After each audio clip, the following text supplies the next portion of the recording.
दोस्तों ये है जितेंद्र जी, हेलो, और ये है योगेश जी, हेलो जिनके साथ इनकी हैरियर के अंदर हम बैठे हुए हैं आज। और ये एक्जेड वेरिएंट है जी, ये मैनुअल वेरिएंट है जी। और 4 महीनों में इन्होंने गाड़ी लगभग 11,400 चला ले ली। 11,400 किलोमीटर चला ली है। और मतलब चलाने का तो बहुत अच्छा सा एक्सपीरियंस है। साथ में सर्विसिंग भी कराई होगी आपने। जी 2 बार। और लंबे सफर भी किए हैं, टूर भी किए हैं, सिटी में भी चलाई है। काफी बार। तो सारे एक्सपीरियंसेस हमारे साथ शेयर करेंगे, लेकिन क्योंकि गाड़ी नहीं है तो हम पहले जानेंगे कि आपने हैरियर ही क्यों ली। हमने एक्चुअली स्कॉर्पियो एन भी देखी थी। हाँ।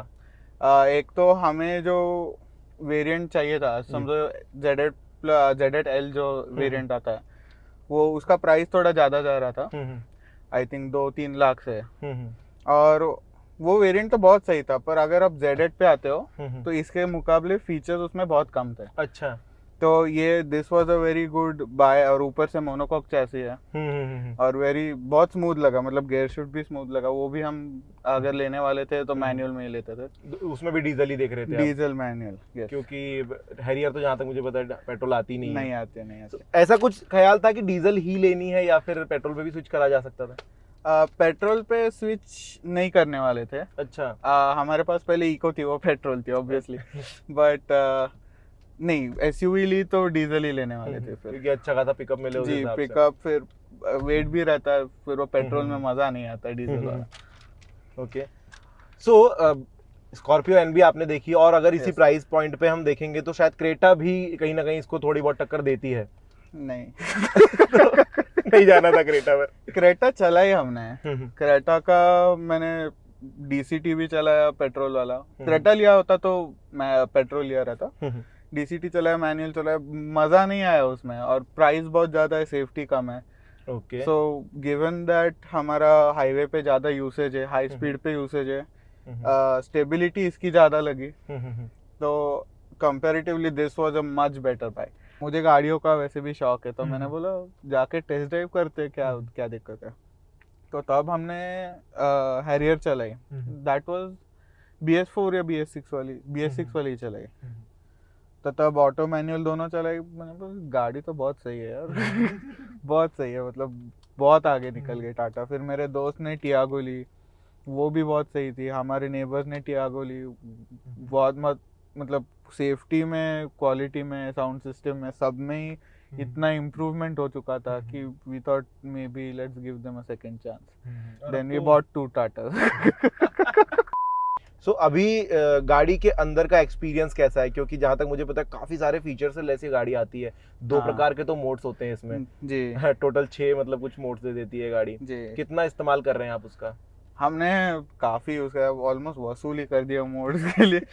हाईवे पे रहोगे, आराम से चल रहे होंगे तो इको मोड में तो रहती है, भगाने रहेगा तो स्पोर्ट मोड में तो गजब पिकअप ले लेती है गाड़ी, पूरे हम सीट में दब जाते हैं। और ऑफ रोड मोड भी यूज किया, काफी बहुत रेंज में यूज किया हमने बीच में गाड़ी की, आगे दिख ही नहीं रहा था।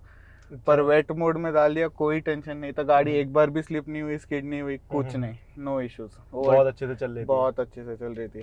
विजिबिलिटी उसके बाद में अच्छी हुई, बट नो इश्यूज। फिर रफ रोड मोड भी यूज किया है काफी, बिकॉज गांव में जाते हैं। बीच में तो काफी यूज किया। No issue. फीचर वाइज अगर मैं देखूं, यहाँ पर बहुत सारी बटनें दी गई है अलग अलग। और मैं जब बैठा गाड़ी के अंदर तभी हम लोग कुछ एसी का देख रहे थे, तो मुझे ये भी जानना है कि कितनी सारी चीजें आप यूज कर पा रहे हैं। क्योंकि मैंने एक इंटरव्यू लिया था वेन्यू ऑनर का सोनेट में, तो उन्होंने बोला कि इतनी सारी बटनें देखकर मुझे तो टेंशन आता है।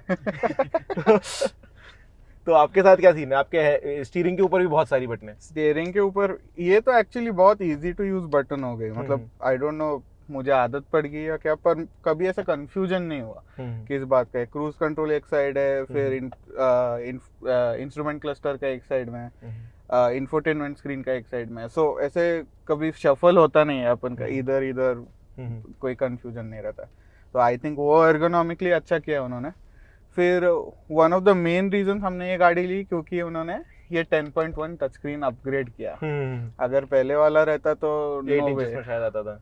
हाँ 8 भी आता था उनका, 10 इंच भी आता था, पर वो बहुत पुराना लगता था।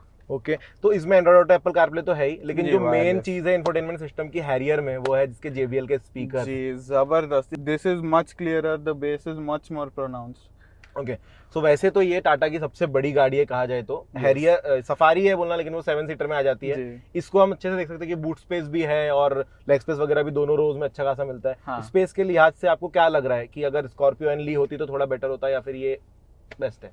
मुझे पर्सनली तो ये पसंद ज्यादा है क्योंकि हमारे फैमिली में सब ऐसे है, तो Harrier was the best choice. मतलब ये पीछे सो लेता है अच्छा इतना, मतलब आराम से सो जाता है वो, और कंफर्ट भी उतना अच्छा है, सस्पेंशन भी उतने बेटर है। सस्पेंशन तो जवाब ही नहीं है मतलब। अच्छा अब क्योंकि आपने 4 महीने में गाड़ी को लगभग आप 3000 के औसत से चला रहे हो हर महीने तो, और उसमें भी आपने बोला था कि 1 महीने खड़ी थी गाड़ी, ज्यादा यूज नहीं करी। हाँ। तो बहुत ज्यादा निकल कर आता है कि भाई इंजन रिस्पॉन्स कैसा है या फिर ऑफ रोडिंग में कैसा काम कर रही है, वो सारी चीजें मुझे जाननी है कि भाई कितना आपने लॉन्गेस्ट रन किया है अभी तक?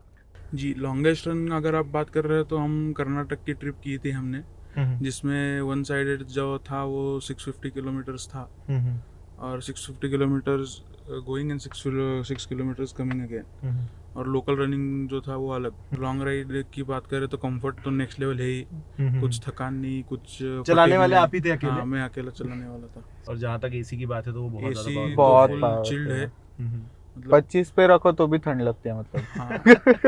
नहीं, मेरे को थोड़ा एसी स्ट्रांग लगता है, पापा को उतना लगता नहीं है। तो पापा आप समझो मई के दिनों में दोपहर को 12 बजे पापा अंदर स्वेटर पहन के बैठे थे। इस लेवल का स्ट्रांग एसी है।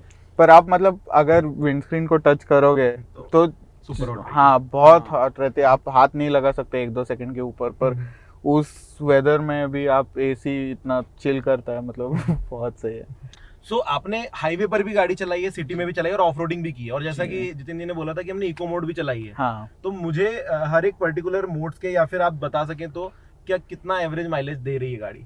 माइलेज इको में अगर आप सिटी में चलाते हो ऐसे लगता नहीं कि पावर कम है या गाड़ी दब रही है, पर फिर भी अगर ट्रैफिक में बम्पर टू बम्पर चलाओगे आप तो भी 10-11 मिल जाता है। 10-11 का माइलेज मिल जाता है सिटी में? जी, मैनुअल रहा इसीलिए आई थिंक ऑटो में कम आएगा।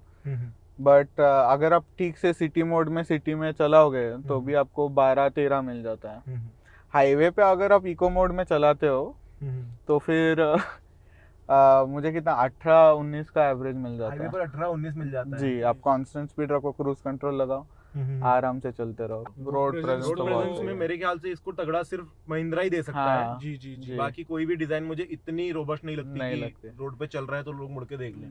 हमने तो एक्चुअली बीच में सिरेमिक कोटिंग करके ली ना गाड़ी, तो चमकती है गाड़ी, तो लोग ऐसे मुड़ मुड़ के देखते हैं। And it's not like they haven't seen a Harrier before, it's just that कि गाड़ी का रोड प्रेजेंस जब आप केयर करते हो पेंट का वगैरह तो और उठ के देखते हैं। फिर बहुत मतलब मुड़ जो भी है वो मुड़ मुड़ के देख रहा था जब हमने फर्स्ट टाइम। बूढ़ा आदमी भी देखता है, हम जैसे नौजवान भी देखते हैं, सब लोग देखते हैं, मुड़ मुड़ के देखते हैं। और आपका कलर भी थोड़ा अलग है ना? हाँ, डेटोना ग्रे।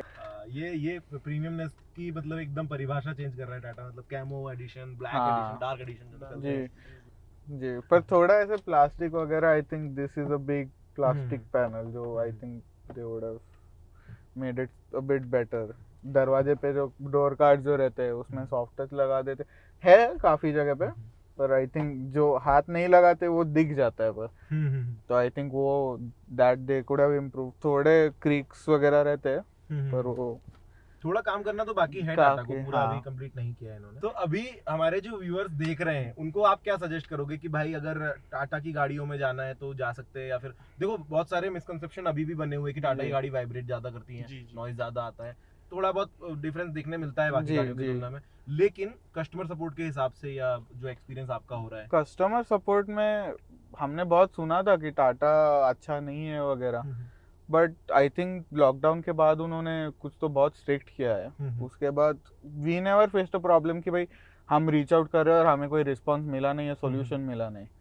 तो I don't think that's the story anymore, at least in Pune. May be 1 or 2 dealers, but otherwise Tata ने हमें तो बहुत सही सर्विस दिया है मतलब। सो ये दोस्तों इनके एक्सपीरियंस है और बहुत ज़्यादा गाड़ी चलाने के बाद के एक्सपीरियंस है। तो अब आप बताना कमेंट सेक्शन में मुझे कि आपको वीडियो कैसा लगा और अब आप टाटा के लिए जाना चाहेंगे या नहीं?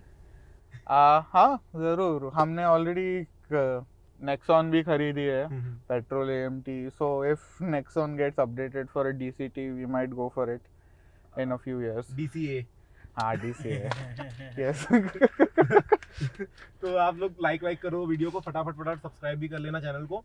नेक्स्ट वीडियो में मिलते हैं।